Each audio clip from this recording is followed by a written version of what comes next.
the UFC is protecting him from me, you know. In reality, that's the fight to make right now, because that fight makes more exciting to people than more championship fights. Don't even compare me to that. Boom, we are on different levels, and everyone can see that. He was very disrespectful to me, to my country, to all my people, and he just behaved like a Ilia Topuria versus Paddy Pimblett has been officially confirmed. Despite Dana White's initial hesitation to even consider the idea, the UFC has embraced chaos. This is the matchup that fans have been clamoring for, and it is finally occurring. The UFC lightweight belt will be on the line when the undefeated Spanish-Georgian sensation squares up against one of the sport's most divisive figures. Make of his involvement, because that was a long time ago, and now he's kind of fucking leveled up like yeah, crazy, he has. right? But we always knew he was a good fighter. Know what I mean? Even though I hate him and I think he's a bellend, I wouldn't lie and say he's a shit fighter. And it made me laugh when he said, what did he say? He called me fat. That's like, lad, you can't make your weight division anymore that you are champion of. He's a midget, lad. He's tiny. Topuria gained his championship with deadly precision, knocking out Charles Oliveira, with a combination that rendered the Brazilian unconscious in the first round. He is now a two-weight UFC champion, which puts him in an exclusive group. His belt, meanwhile, has not even accumulated dust. Nonetheless, it is already being targeted by an opponent who feels he is the one to eventually stain Topuria's immaculate record. Pimblett reacted quickly after Topuria won the title. He strode into the octagon, challenged him in front of the entire world, and boldly assured him that he would not suffer the same fate as Oliveira, that he would not be knocked out, and that Topuria could not do to him what he had done to a future Hall of Famer. You're right here. Just one quick one for me. Last week we were over at the PI at your open workout, and you had a Q&A. And when you were asked about Paddy, you said he needs to win one more fight. And now tonight you're saying I was very excited tonight. So does he need to win one more fight, or is that who you want? You're going to tell the UFC you want next? I don't know. Someone from my team told me that Dana was a little bit angry about that. Yeah. Yeah. That he said that if he was there, he would not have. Topuria did not respond with restraint. He answered with hatred. He isn't only looking to beat Paddy Pimblett. He intends to humiliate him. He said it outright. He wants to knock him out, not simply to win, but because he enjoys it. This isn't a fabricated story or pre-fight bravado pumped up for pay-per-view sales. It is personal. Topuria sees Pimblett as a mouthy disruptor who hasn't paid the same dues, hasn't fought the same caliber of opponents, and has risen quickly in the UFC ranks, has been carried by charm rather than credentials.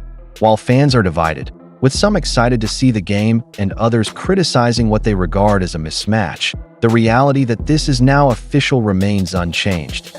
Fight, if you ready, I'm here. Well done, lad. Look at me. Look at me. That was a heavy knockout. I'll give you that respect. But you will never knock me out. I'm going to submit you. Knock me out. You live. What I'm going to do is I'm going to put my. Oh, you can't knock me out. You know I don't get knocked out. You get knocked out. I finish you. Even before the fight. I finish you, little man. Get that ass from here. I finish you. Dana White originally condemned the confrontation. From his perspective, it was a violation of procedure, a security breakdown, and not something the UFC does. He replied, "I'm not sure who let him in there.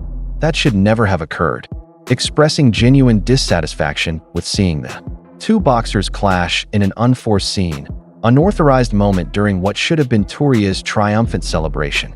However, now that the public reaction has exploded and the media has already dubbed it one of the most anticipated fights of the year, UFC officials definitely realized the potential. The choice to make it official may have contradicted White's initial instincts, but the show must go on, and this show will be tremendous. I don't know who the hell let him in there. That should have never happened. Let's start there. I was already back in my room, or that would have never happened, but I don't know. Yeah, I don't know. And I don't really think about that stuff tonight, other than, obviously the Van fight, but, we'll see. We'll see how this plays out. His wife and kid are in the octagon. That's not the fight that it's just, yeah. It was fun to watch. It shouldn't happen. It was fun to watch. Pimblett, who is now rated 8th in the lightweight class, gained significant respect with his victory over Michael Chandler at UFC 314. The fight was designed to settle questions about Paddy's ability to compete with the elite. He did more than hang. He ended Chandler in highlight reel style.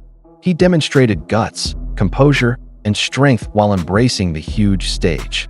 For all of his high energy and censored interviews and divisive personality, Pimblett has quietly constructed a record that demands to be taken seriously.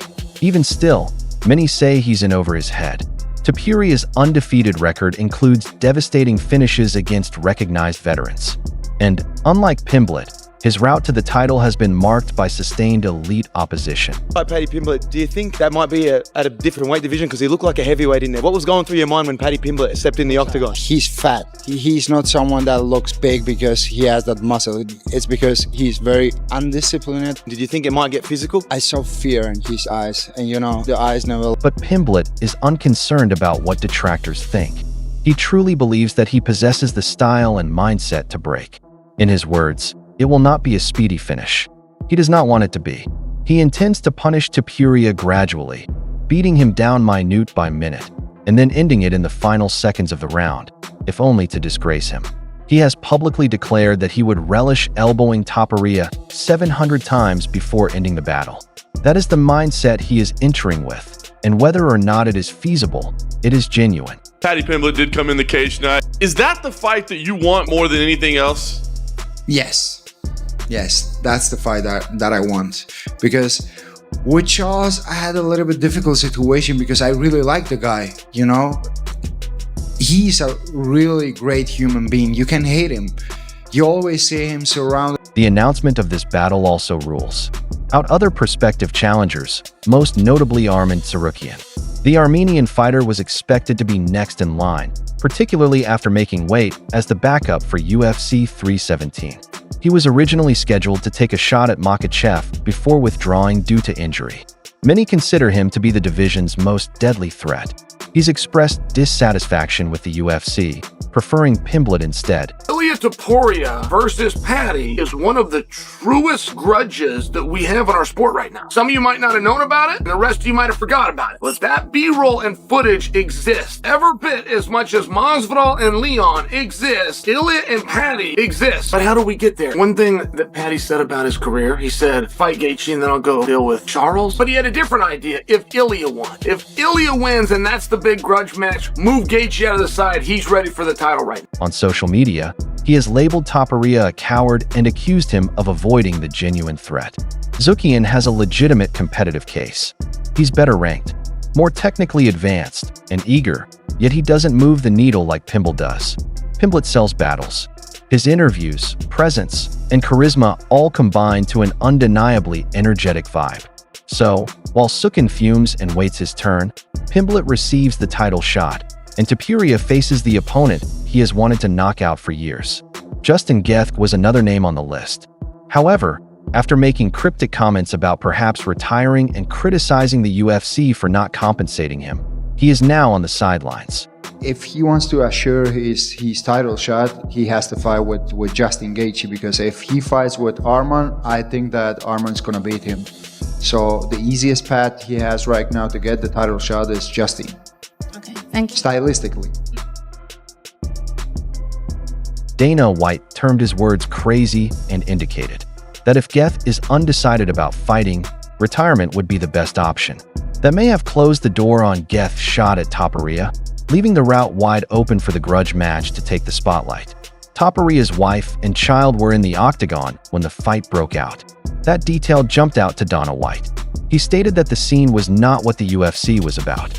And yet, it is precisely what the UFC is about. Emotion, chaos, conflict, and legacy. Dana, Ilia, after the fight, he called in Paddy Pimblett and brought him into the cage, and they had to face off. Obviously, they've got a long history together. I know there's a lot of options on the table for Ilia, but when he shows that type of interest in a fight, does that make you want to make it? Well, I don't know who the hell let him in there. That should have never happened. Let's start there. I was already back in my room, or that would have never happened. But I don't know. Yeah, I don't know. And I don't really think about that stuff tonight, other than, obviously the Van fight, but a conflict between two combatants who despise each other and believe they will destroy the other. When Topuria informed Pimblett, "You will get knocked out before the fight," it sounded like rage masked as confidence. When Pimblett replied, "I'll finish you, little man," it was the epitome of a fighter with nothing to lose and everything to gain. It was unscripted, it was messy, but it was ideal for promoting the biggest fight of the year. I wish they would do that Topuria versus Paddy fight. I know it's different weight classes, but the beef's there. I mean, it's just the levels are they're just so different. Yeah. And the UFC knows that. They're not I feel stupid. like Paddy literally is way bigger than Ilia. I'm not saying he'd win or lose. I'm just saying it's crazy to think they're only one weight class difference, but he's way bigger. Yeah, but if you saw Paddy on weight, close to weight, you'd be like, oh, he's not that huge. I think you would be like, holy shit, these guys look way different. Yeah. Really? Yeah, Just the Paddy's a height? big guy. The tension didn't simply exist inside the octagon. Pimblett doubled down in post-fight interviews. He mentioned how uncommon it is to witness two warriors harbor genuine animosity for one another. He compared it to Khabib versus McGregor, recognizing that matchups like this market themselves. He acknowledged that he did not wish to finish Topuria early. That would not satisfy him. He intends to disfigure him. He wants the win to be remembered for how terrible it was. Topuria shares this sentiment as well. He has never kept it a secret. He wants to embarrass Pimblett. He wants to stop the rumors, kill the fame, and bury the legacy before it becomes any larger. You had a little face-off with Paddy Pimblett in the octagon. There is no one like him that I really want to knock him out. That's something that I'm really gonna enjoy. With Charles, it's like I like the guy where I have to fight against him. It's not the same with someone like Paddy.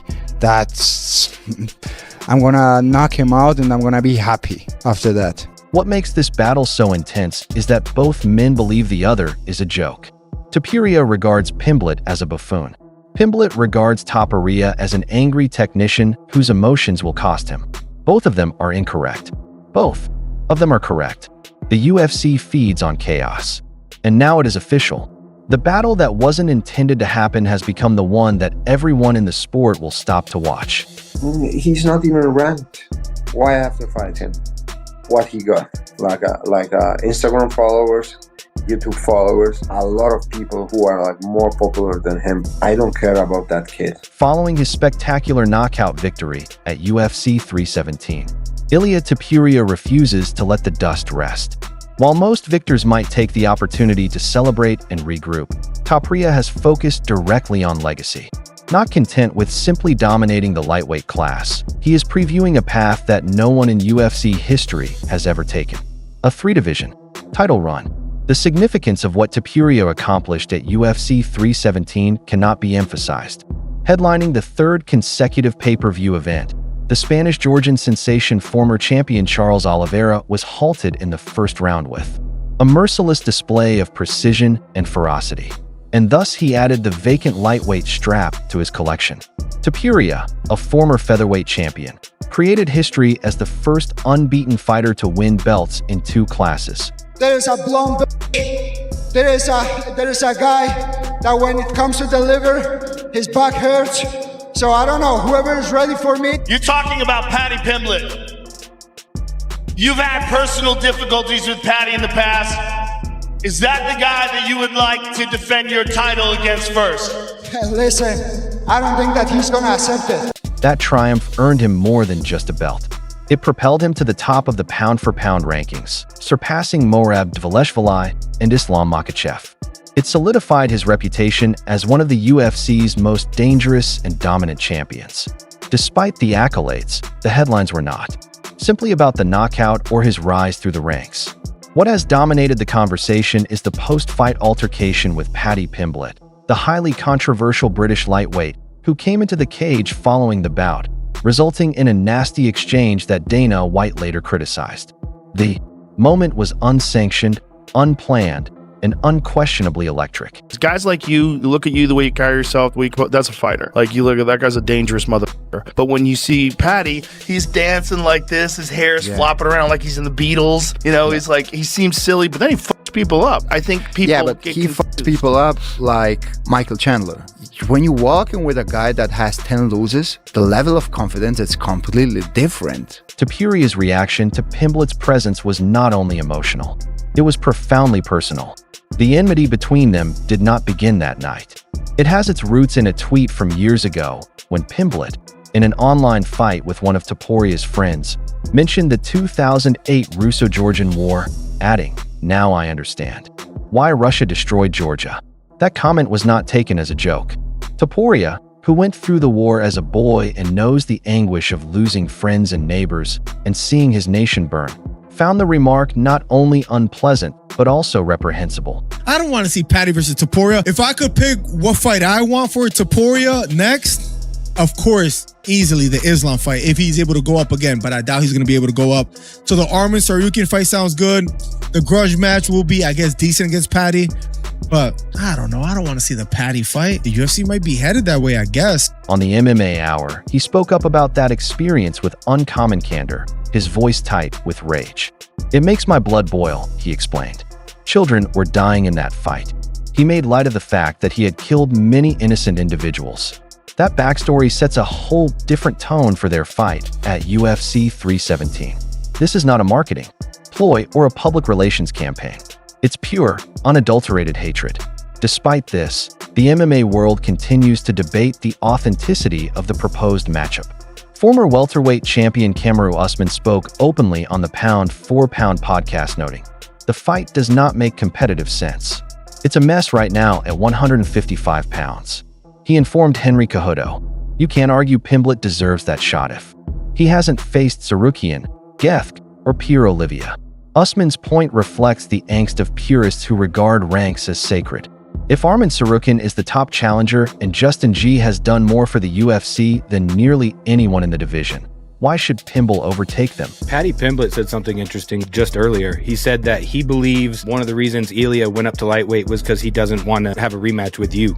Look, he's been talking about going up and fighting for the lightweight, for a while. I don't think that that's the case. I think he just wants that champ. I don't know how many fights he wants in his career. I think I've even heard him talking about only having a few fights. He wants champ, and then by the time he's a certain age, he's done. So, I don't think numbers of fights is a big thing for him. I think he's just got Showdown, who has witnessed both sides of the UFC matchmaking mechanism, did not disagree.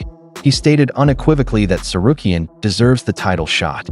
Like, "Straight up, bro," he said in a tone that conveyed irritation and inevitability. Demetrius Johnson also chimed in, mirroring the idea on his YouTube page. He questioned the use of rankings if fighters such as Tsarukyan are neglected. Johnson, frustrated, suggested conducting a vote to determine what the fans want and doing it that way. In fact, this may already be happening. The UFC has never been a meritocracy in the strictest sense. It's a business, and drama sells more than diligence. Pimblett may not have frequently faced elite competition, but his name draws attention. His tales generate viral moments. And when he stands across from a fighter as ferocious as Topuria, the outcome is explosive. What excites me more is the fight with Paddy. If they could put that fight in Spain, in the Bernabeu Stadium, that's the only stadium in the world that they can close the roof. How many people? 80,000. Yeah. You get 80,000 in Spain easy too. Yeah. If you're fighting in Spain? No problem. Oh my God, that would be insane. I might have to go to Spain for that. And a lot of people could travel from England to Spain. That will be a massive one. Topuria is aware of all of this, but it has not diminished his ambition. If anything, defeating Pimblett, especially given their history, would propel him toward an even more outlandish goal, going up to welterweight and being the first fighter to win UFC championships in 3 weight categories. He was asked not to discuss it after UFC 317, and he even joked that he had promised the UFC he wouldn't. However, in classic Topuria manner, he broke the hush moments later during the press conference. "There is room for a 3rd belt here," he added, pointing to his already gold-plated waist. Behind the scenes, his team is already thinking about the transfer. His physical trainer, Jesus Gallo, confirmed the viability, stating that Topuria walks around at approximately 80 kilograms, which is more than adequate to compete at welterweight. He mentioned Dustin, he mentioned Gaethje, he mentioned Arman, that the fight that would really make sense. Can I get a drum roll? Ilia Topuria. These guys have the storyline is there, bro. They're both stars in the UFC. If I'm the UFC, I'm booking Justin Gaethje versus Islam, and then I think you do Ilia Topuria on that fight. Whoever comes out of top gets the next title shot. You're absolutely right, Henry. If the UFC just like, hey, you know what? Let's make the biggest fight we can in that division, because Paddy. Gallo's confidence is not solely based on Topuria's size. It also stems from her hardiness and readiness to take risks. The man started his career as a bantamweight. The fact that he's now aiming for welterweight and doing so realistically is a leap that only the most top athletes can even consider, and it could not be just about the belt. It could be about chasing another name. Islam Makhachev. So yeah, wins and says he wants to fight me. The UFC will make that fight. I think so. Because they know it's a money fight. As Ben was saying, that's like one of them fights where they were well pressed to all that, like McGregor Aldo. I know I'd beat him. Funny because I got laughed at for it, but I know I'd beat him. Yeah, but that's what separates you from the other guys. From the other guys, isn't it? I don't know I'd beat him, man. We've already talked about the game. The former lightweight champion, who vacated the title just before UFC 317, is reportedly going up to challenge Jack Dame Maddalena for the welterweight title in New York in November. If Makhachev wins and takes the 170-pound title, the stage is set for a grudge battle of epic proportions. Topuria has already stated that, if Islam becomes welterweight champion, he will follow but will not come to shake hands. You recently stated that no one gives a damn about Islam. Recently said that no one gives an F about Islam. No one gives a f about him. Even in Dagestan, when he's fighting, the people goes to sleep and they watch his fight in the morning. Is it true? How did you get that information? I know that. You know? I know that from people that lives in Dagestan. You got people on the ground in Dagestan. Yeah. Islam, I don't know if you saw this, has been training with someone that you've trained with. This guy's come 2-3 years in Dagestan. Is this Islam trying to prepare for you already? The last fight that I remember when a Georgian faced a Dagestani guy, it was Merab against their cousin, right? But first, he must deal with Pimblett. That fight is almost probably going to happen, whether critics like it or not. Dana White may backpedal and defend his choice all he wants, but the post-fight moment sold it better than any press tour could. It was vulgar. It was raw and honest. The abuses they hurled at each other were not humorous. In front of the cameras, Topuria informed Pimblett that he had placed his B on his forehead. Pimblett he fired back that Topuria would never knock him out and that he was not Charles Oliveira. He later told ESPN that he did not want to finish the battle early. He wants to punish Topuria for as long as he can, elbow after elbow, until he is unrecognizable. But do you believe he can pull this off? Please share your opinions below and subscribe for future updates.